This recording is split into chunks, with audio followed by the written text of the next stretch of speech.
Breaking news Nizamabad జిల్లాలో మరో కీలక మున్సిపాలిటీ బోధన్లో రాజకీయ సమీకరణాలు ఆసక్తికర మలుపులు తిరుగుతున్నాయి. గత కొద్ది రోజులుగా ఇక్కడ ఎవరు పీఠాన్ని దక్కించుకుంటారు అనే దానిపై నెలకొన్న సందిగ్ధతకు నేడు తెరపడింది. రాష్ట్ర వ్యాప్త రాజకీయ వ్యూహంలో భాగంగా ఇక్కడ కూడా కాంగ్రెస్ ఎంఐఎం పార్టీలు చేతులు కలిపాయి. ఈ రెండు పార్టీల మధ్య కుదిరిన అవగాహన ఒప్పందంతో కాంగ్రెస్ పార్టీ మున్సిపల్ చైర్మన్ పీఠాన్ని కైవసం చేసుకోబోతోంది. కాంగ్రెస్ నుంచి బలమైన అభ్యర్థిగా ఉన్న తూము శరత్ రెడ్డిని చైర్మన్ అభ్యర్థిగా దాదాపుగా పార్టీ ఖరారు చేసింది.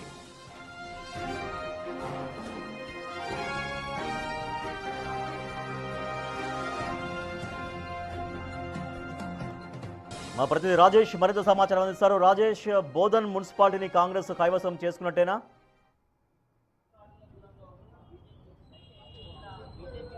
ఉమ్మడి జిల్లాకు సంబంధించి మున్సిపల్ ఎన్నికల నేపథ్యంలో ఇప్పటికే ఈరోజు మేయర్ అలాగే చైర్మన్ పదవికి అన్ని ఏర్పాట్లు చేశారు. ఇప్పటికే బోధన్కి సంబంధించి స్థానిక ఎమ్మెల్యే సుదర్శన్ రెడ్డి, ప్రభుత్వ ముఖ్య సలహాదారులు అక్కడ టీఆర్ఎస్తో పాటు అలాగే ఎంఐఎం పార్టీకి సీట్లు అత్యధికంగా రావడంతో ఒకసారిగా ఉత్కంఠభరిత నేపథ్యంలో ఇప్పటికే రాష్ట్ర వ్యాప్తంగా కూడా చర్చనీయాంశమైన బోధన్కి సంబంధించి మున్సిపల్ చైర్మన్ ఏదైతే ఉందో ఆ చైర్మన్ పదవి దక్కినట్లే అని చెప్పుకోవచ్చు. అయితే బోధన్ మున్సిపాలిటీలోనూ ఎవరికి స్పష్టమైన మెజార్టీ రాకపోవడంతో బోధన్లో మొత్తం వార్డులు 38 అయితే మ్యాజిక్ ఫిగర్ 20 కావాలి. అయితే కాంగ్రెస్ గెలిచిన స్థానాలు 17 అయితే ఎంఐఎం గెలిచిన స్థానాలు 12, బీజేపీ 3 వస్తే అలాగే బీఆర్ఎస్ 5 స్థానాల్లో గెలుపొందడం జరిగింది. ఒక్క స్థానంతో స్వతంత్ర అభ్యర్థి ఇక్కడ గెలుపొందడం జరిగింది. అయితే బోధన్ మున్సిపాలిటీ కైవసం చేసేందుకు కాంగ్రెస్ పార్టీ విశ్వప్రయత్నాలు చేసిన నేపథ్యంలో తూము శరత్ రెడ్డిని పేరు కన్ఫర్మ్ చేసినట్టుగా మనకు తెలుస్తుంది. ఈ నేపథ్యంలో మరికొద్ది సేపట్టు అక్కడ కౌన్సిలర్లు ఎవరైతే ఉన్నారో కౌన్సిలర్లు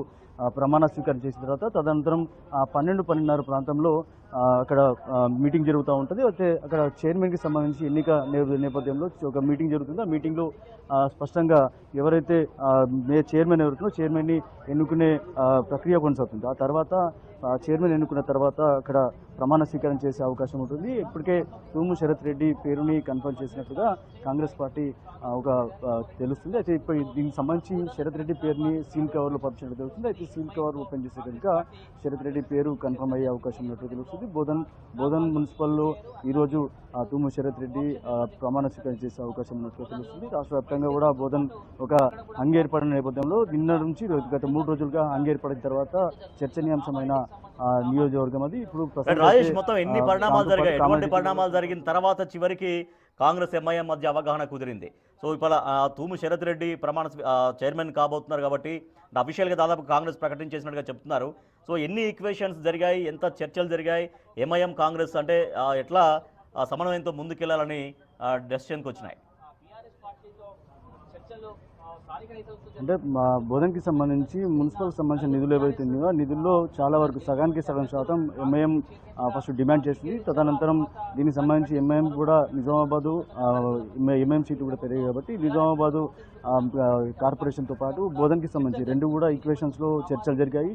ఒకవేళ నిజామాబాదు బోధనకు సంబంధించి ఒకవేళ డిప్యూటీ మేయర్ ఒకవేళ చైర్మన్ ఏదైతే ఉందో వైస్ చైర్మన్ సంబంధించి అక్కడ తీసుకుంటే కనుక నిజామాబాద్లో ఇక కాంగ్రెస్కి సపోర్ట్ చేస్తామని కూడా ఎంఐఎం ఒక అంచనాలు వచ్చినాయని చెప్పుకోవచ్చు. ఈ నేపథ్యంలోనే అక్కడ జరిగిన చర్చలు కావచ్చు అవి ఒప్పందం జరిగినట్టుగా తెలుస్తుంది. ఈ నేపథ్యంలోనే ఇక్కడ తూము శరత్ రెడ్డి చైర్మన్తో పాటు అక్కడ వైస్ చైర్మన్గా ఎంఐఎం ఉంటుందని తెలుస్తుంది. ఈ నేపథ్యంలో నిజామాబాద్కి సంబంధించి కార్పొరేషన్లో అత్యధికంగా బీజేపీకి 28 స్థానాలు వచ్చాయి కాబట్టి నిజామాబాద్ కార్పొరేషన్లో మేయర్ పదవి దక్కించుకోవాలంటే ఇక్కడ బీఆర్ఎస్కి సంబంధించిన 60 డివిజన్లకు సంబంధించిన పోటీ చేసిన నేపథ్యంలో ఇక్కడ కాంగ్రెస్ పార్టీకి వచ్చిన సీటు కావచ్చు. కాంగ్రెస్ పార్టీకి ఒకవేళ ఎంఐఎం సపోర్ట్ చేస్తే కనుక నిజామాబాద్ కార్పొరేషన్ అతిపెద్ద కార్పొరేషన్ నిజామాబాద్ కార్పొరేషన్ మేయర్ కైవసం చేసుకునే అవకాశం ఉంటుంది. కాబట్టి అక్కడ బోధనలో జరిగిన ఒప్పందం కావచ్చు ఇక్కడ నిజామాబాద్లో మేయర్ కావడానికి కాంగ్రెస్ పార్టీ మేయర్కి సిద్ధమైంది.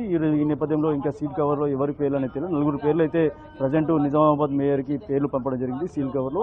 ఇప్పుడు నిజామాబాద్కు సంబంధించి కాంగ్రెస్ బోధనకి సంబంధించి క్లియర్ అయింది కాబట్టి ఇప్పుడు నిజామాబాద్ కార్పొరేషన్లో నిజామాబాద్ కాంగ్రెస్ పార్టీకి అటు ఎంఐఎం పార్టీ మద్దతు తెలుపుతూ అటు ఇప్పటికే డిప్యూటీ మేయర్గా ఎంఐఎం డిక్లేర్ చేసినట్టుగా ఒక అంచనా వస్తే తెలుస్తుంది. ఇప్పుడు నిజామాబాద్ మేయర్గా కాంగ్రెస్ పార్టీ కైవసం చేసుకుంది. ఇప్పుడు పేరు ఎవరిది అనేది ఒక ఉత్కంఠభరితమైన పరిస్థితి నెలకొన్నాయని చెప్పొచ్చు. ఎందుకంటే నిజామాబాద్ గతంలో మేయర్ పోటీ చేసిన కాంగ్రెస్ అభ్యర్థి ఓడిపోవడం, తనకు సంబంధించిన ఆస్తి ట్యాక్స్ ఏదైతే ఉందో 8 కోట్లు కట్టడం ఇదంతా చర్చనీయాంశమైన పరిస్థితి.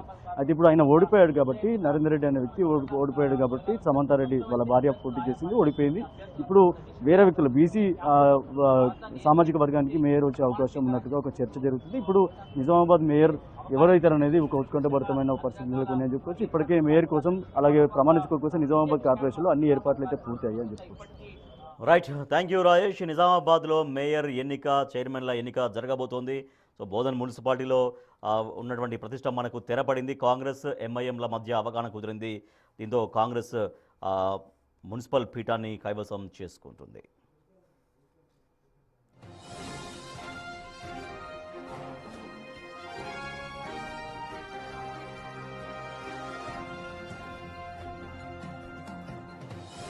ఇవాళ మున్సిపల్ ఎన్నికల ప్రక్రియలో బిగ్ మండేగా చెప్పొచ్చు. కొద్దిసేపట్లో గెలిచినటువంటి సభ్యులు, కౌన్సిలర్లు, కార్పొరేటర్లు అందరూ కూడా ప్రమాణ స్వీకారం చేస్తారు. ప్రమాణ స్వీకార కార్యక్రమం ముగిసిన అనంతరం అసలు ఘట్టం మొదలు కాబోతోంది.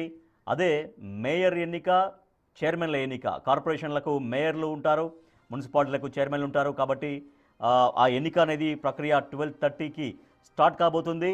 మేయర్, డిప్యూటీ మేయర్, మున్సిపాలిటీలకు వస్తే చైర్మన్, వైస్ చైర్మన్ల ఎన్నిక జరగబోతుంది. సో రాష్ట్ర వ్యాప్తంగా 34 చోట్ల హంగ్ వచ్చింది.